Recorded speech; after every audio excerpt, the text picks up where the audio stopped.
Hey everyone, and welcome to this week's episode.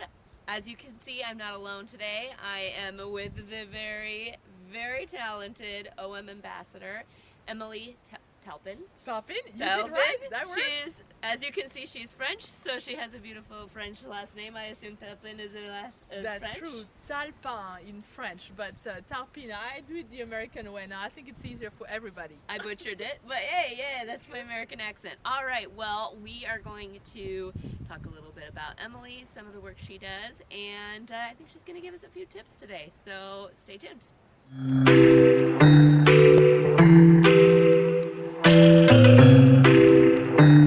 Alright everyone, welcome back, and like I said, this is Emilie Talpin. She is an OM system ambassador, and she's going to give us some tips today, but before we do, I'm going to have her give you a little background. Who are you? What do you like to photograph? And what is this little logo that you've got on your jacket here? I know, we actually have the same logo. I know, weird, right? We kind of match. We This is do. really cool.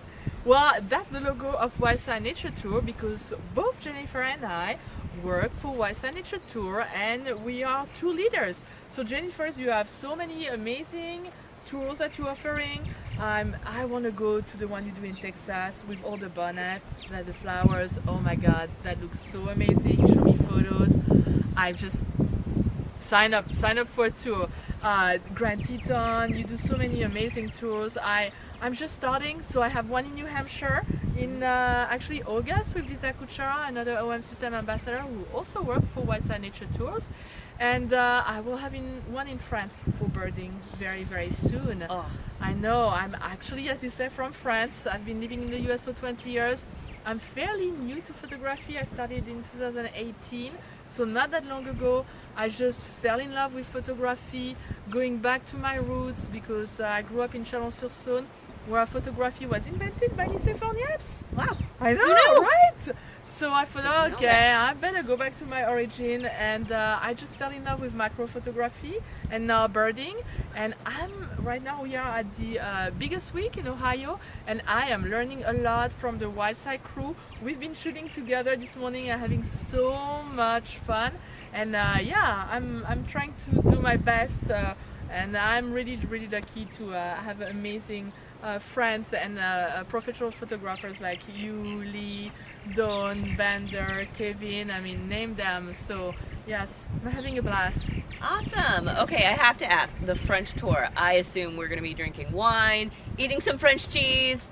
Okay, I'm signing up. You've already got your first sign up. I need to go on this French And tour. we should go sooner. Yes. You have to come like a week early, and we're gonna just go and scout before the tour. It's actually, I was scouting I was gonna say this summer. No, it's only spring. This spring. A month ago I was in France to see my family, and it's my own village in France where I want to take you. Storks. It's just a gigantic colony of like 60 storks that are in my village right now, and you got amazing opportunity to shoot. You've got the vineyards as well, so a lot of landscape, a lot of birding, a lot of wildlife as well.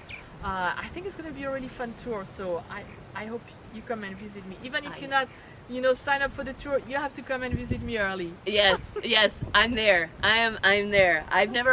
The only time I was in France was a layover on my way to Africa, so I am due for, and my cousin lives in Paris. I don't know if you knew that. Oh my God, my cousin no. lives in Paris, so I'm due Okay. for a French visit, but I need to brush up on my French because You've been brushing um, up on your French over the past 2 weeks, I have to say. I'm quite impressed. I've learned a little bit about pommes frites. Pommes frites. Yes, I learned about the origin of French toast.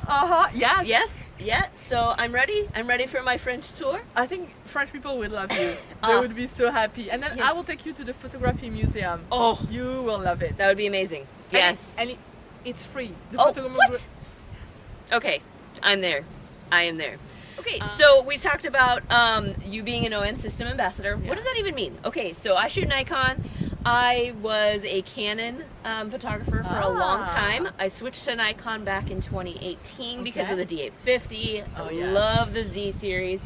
But OM ambassador is an impressive title, and I know OM, which used to be Olympus, I believe. Olympus, yes. Yeah, there's a lot of them out there. So tell me a little bit about OM. More What and is more. that? So OM system, so you're right, that's the old Olympus, and they were bought back, and now they're rebranded to be OM system.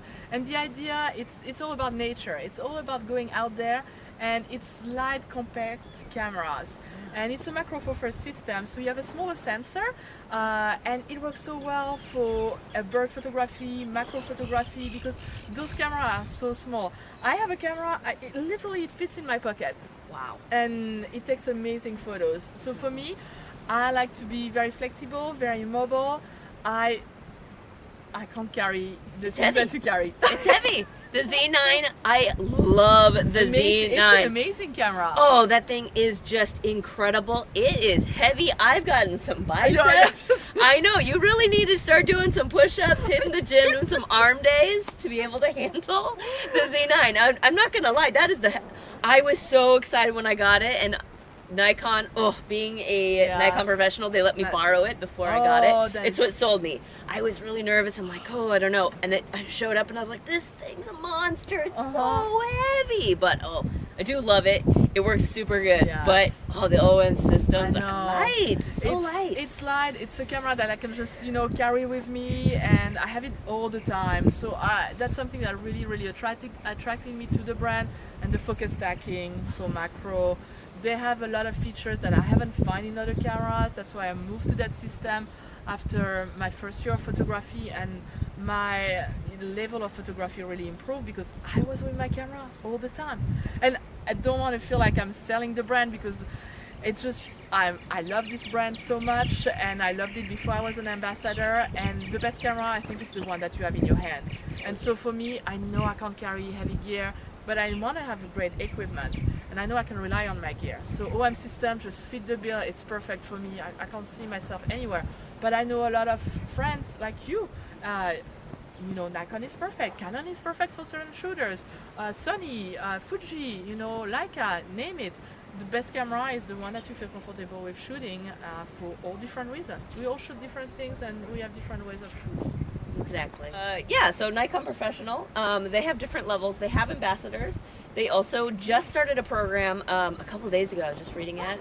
They only have 6 of these people, but they are, I'll have to remember what the name of it is, like Nikon, it's like sponsor or a partnership, but they're a couple different types of photographers. One of them being Savannah Rose is the only wildlife photographer who is part of this new brand. So nice. I'm not quite to the level where they're asking me to be partners, but no, I am a true believer of the best camera is the one you have with you. I have an Olympus, or the TG7. I have the TG7. Yes. So that's my underwater camera, and I do a little camera trapping. I have a Canon in the camera trap, so I do have a lot of Nikons. Wow. But that's why you are the best guide, because you know all of those different type of cameras. Yeah, well, that's really just it, right? Advantage. I have always been a big proponent of, it is what works best for you and what you're trying to do. 100%, I agree. Yeah. Don't tell other people you have to buy this camera because it's the best for me. Try it. Go out in the field. Use those cameras. Come to actually conferences, because the brands are there and they have loaners that they can lend you. So go in the field and spend some time with us, because we are leading workshop as well, and we can help you out, and you can see if it's a good fit for you or not before you invest in a system. Absolutely. Yeah, and a good camera brand. They're going to either let you rent or borrow the cameras. Like I said, Nikon let me borrow the Z9 and I was sold. Yes. I mean, I had that camera for 2 days and I was putting in my order. I was completely sold on it, but I was nervous because that's a big investment. That's a very expensive camera. Yes. And for most people, I will tell you, don't buy the Z9. It's heavy, it's expensive, it's got so many buttons and features, but for the absolute, professional, somebody who's printing large format prints like I do, works really good. The battery lasts a long time. But I direct a lot of people to OM, actually, especially people who are a little older, people who are getting started with photography, don't want to lug around the heavy equipment. It's a great camera for sure. So, Couple tips though. I definitely Yes. want to pick your brain about macro. I just got the new Nikon 105mm macro Okay. lens. I was doing a couple wildflower tours, Oh, like you yes, mentioned, the yes. bluebonnets, and I was like, I probably should get a Nikon lens. And so I bought that lens, and I'm obsessed with macro. Oh my Oh, it's gosh, so much I had fun. so much fun with it. And so you have the most beautiful macro pictures with the water droplets. The water droplets. Oh my gosh! So you got to tell me a little bit about how you make that. Refraction? Give me a little Yes. tips. How do you do this? Well, it's a lot of patience, Yeah. and I am extremely clumsy too, so I need double patience because yes, I will mess up my setup. But for refraction, one big tip is indoor. Like for example, right here we are outside with the wind. This is not gonna work because your subject is gonna move. You're not gonna be able to get a good shot. So do indoor. Take a blade of grass. That's gonna be your foreground subject, and then you put a little bit of water, so a drop of water. I like to use a syringe because it's the best way to put a drop. You can use a spray, but then you can't control where the droplets are going to be. You can use an eyedropper, but same thing. An eyedropper, the water is not going to really go into the blade of grass. So syringe, your pharmacist, you can just go and ask, explain to them what you are doing. It's for photography, water drop refraction. They will help you. Mine was super nice, and they helped me. Yes. And then you want a Gerbera daisy and put it at the back of, that's going to be what's going to refract. And why a flower? Because a flower is round, and a refraction, the top is going to be at the bottom in the little water drop. So if we, we're doing a photo of us, then that will be upside down. So that's something you have to keep in mind. That's why a round subject is the best. And then focus stacking or bracketing is also really good. Focus stacking, it's in camera. I take 15 shots, put them together, and then it gives you the end result.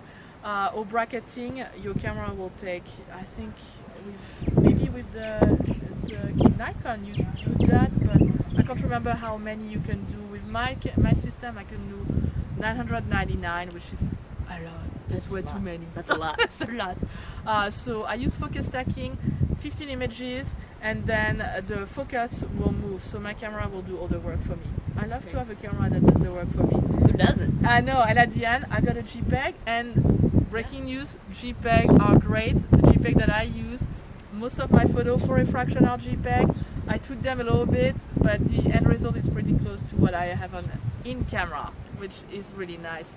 And yeah, you can do different type of subject. You can be creative, add multiple drops, one drop, and do different setup. And you want to probably have an aperture of like a 3.5 is great, and then your focus point will move, so you'll get your whole water drop in focus, but you don't want the background, so that Gerbera daisy to be in focus. You want it to be blurry, so you want to have a creamy background. So that's why when you do that type of photography, knowing how to bracket and focus stack afterwards with Helicon or Luminaire Neo, they also do focus stacking. It's very important. Great. Yeah. I recently learned the Nikon does also focus stacking. Yes. The Z9 is called focus shifting. Shifting. So if you're looking for it and you're not finding it, it's because it's called focus shifting. Right? They got to just switch up the names just a little bit. I know, I haven't tried it. I'm really curious. Maybe we should We do should I play want to it. try it. We should play with it. We should play with it. We'll have to play with it and we'll show you the Yes. results. All right. So before we go, just how can they find your work? Oh, well, actually, they can find me on Instagram. I'll give you my Instagram if you want it, and I also have a YouTube channel, and I really want you to come on my YouTube channel. All right. Maybe next week we Sounds can good. have you. I That love would be it. amazing. I Awesome. would love to have you and showcase your work and show all the amazing tour that you're doing and all your work too that you did when you went to Africa. Oh my God, it's been so inspiring. So I am beyond excited that you accepted to come to my channel. So Thank you. Well, I'm beyond excited that you decided to come on mine. Well, thank you for having me. Yes, and check out her YouTube channel, check out her Instagram. We'll put that in the description so you can find it super easy. Make sure you subscribe to her channel and follow her work because it's incredible. Thank you so much for All right. having me, Jennifer. You're very and, welcome. everybody go out there and get some photos and tag us so we can see them. Yep. All right, we'll catch you next week. Have a good one.